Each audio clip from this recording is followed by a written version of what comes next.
Welcome to Hope Channel International. All the suffering and hardship we endure can make life seem really unfair. In this video, you'll learn why these things exist.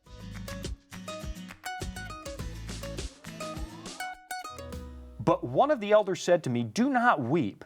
Behold, the Lion of the tribe of Judah, the Root of David, has prevailed to open the scroll and to loose its 7 seals." They found somebody worthy. The Lion of the tribe of Judah, the Root of David. Then he looks. Here's a pattern that shows up all the time in Revelation. John hears something, then he sees something. So he's looking for this lion. "I looked, and behold, in the midst of the throne and the 4 living creatures, and in the midst of the elders stood a lamb as though it had been slain, having 7 horns and 7 eyes, which are the 7 spirits of God sent out into all the earth. Then he came and took the scroll out of the right hand of him who sat on the throne." Now, for the sake of brevity, here comes the Cliff Notes version of Revelation 5. All the universe begins to worship the Lamb. And they worship and they worship. I think 5 times they sing praises to God in chapters 4 and 5. Which kind of answers the question, who's really on trial? Whose character is being examined? Ours? Sure. But God's? I think definitely. He looks for the lion, but he sees a lamb. Why is the lamb worthy? I mean, clearly this is a reference to Christ.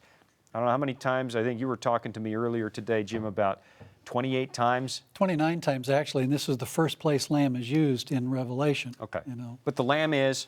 Lamb is Jesus Christ. Okay. And also the lamb is the lion. Amazing thing. You know, as you said, John looks here, he's looking for the lion, and by the lion, by the way, prevailed. Now the lion is powerful. The lion represents strength and power, and this lion prevailed over apparently a war. But then he's looking around, and what does he see? This little lamb, and the way it says here, the Greek seems to indicate that the lamb is slain at that moment almost. This lamb is bleeding, walking around. Right. So a whole different, I mean, it's not a lion. You know, you think strength, doesn't seem like any strength in a little lamb who's bleeding to death, whose throat is cut. You kind of wonder what's going on, you know. All right. Well, historically, we have, if this is Jesus, and I think there's no disagreement anywhere in Christianity on what this symbol is. It's Christ, and he's been slain, and he's worthy. They present him as being worthy as slain. What is it about Jesus that makes him worthy in this chapter? And we can go back maybe all the way back to the Garden of Eden when Adam and Eve blew it. Right. Jesus calls 2 little lambs over, at least in my mind, I see him calling the 2 little lambs over because now they're standing there naked. They've thrown away their righteousness. And then the Lord does something really wild because in the next moment, he's clothing them with the skins of the lambs. He lays out the whole sacrificial system and basically tells them, Adam, Eve, this is what you deserve, but I'm going to die in your place. I'm going to take these skins of the lambs, I clothe you with them, I will earn the right to give you this covering one day.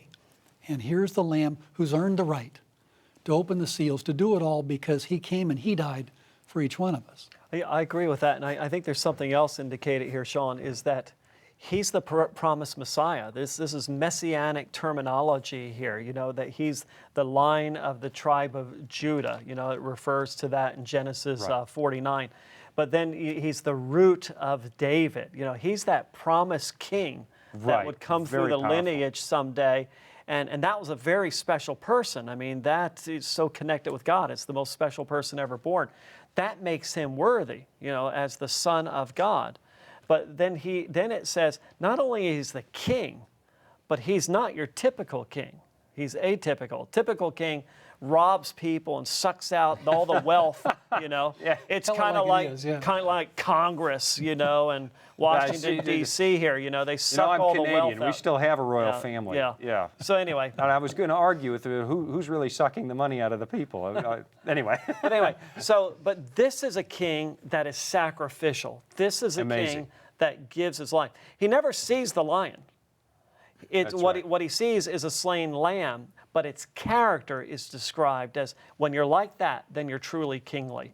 So there's messianic overtones here, that this is the promised Messiah, the one with authority. This is the one that reveals God, fulfills his will, and it shows that he's sacrificial. Now, and you know, first century Jews, that was not the type of the Messiah they were looking for. Jesus was a tough sell in the first century, and I guess we could revisit that in a moment. We're going to take a break in just a moment, but I think what you've just said is profound. They didn't want a Messiah who died on a cross. Anyone who hangs on a tree is cursed, Deuteronomy 21, Galatians 3, we repeat that. Who's this Messiah? How is he worthy? So it seems like John is sending the message, Jesus is Messiah, he is worthy, and here's why. The cross makes him worthy. He's the sacrificial king. Beautiful stuff.